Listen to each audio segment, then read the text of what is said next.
Now I said that the word hell has three different meanings. Let's take a look at the second meaning of the word hell here that you find in the New Testament. Jesus speaking, he says, "You serpents, you generations of vipers, how can you escape the damnation of hell?" He's talking to a bunch of religious Pharisees, a bunch of religious nuts here, and he's saying, how can you escape? And here he uses the word Gehenna.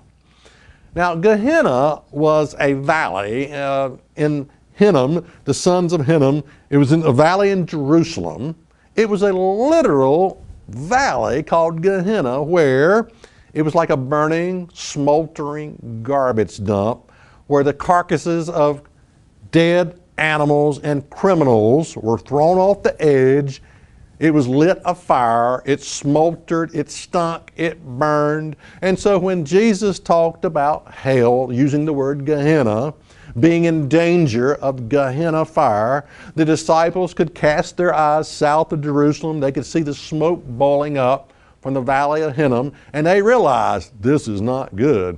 He's talking about dying. He's talking about absolute destruction, being destroyed. That's what they thought.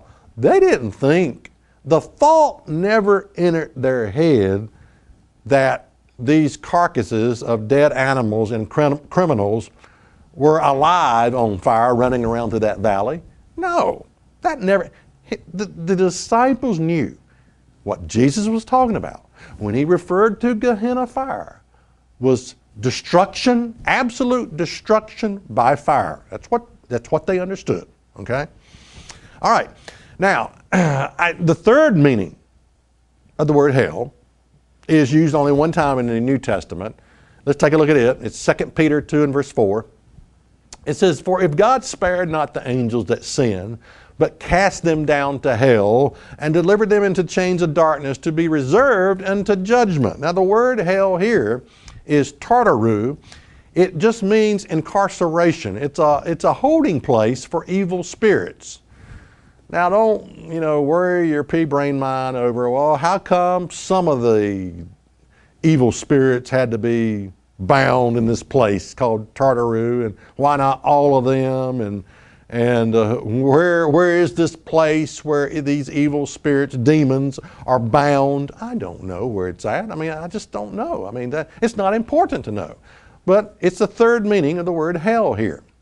So you got to know the difference between these meanings. You need a Strong's Concordance. You can use different translations. Sometimes we'll clear it up.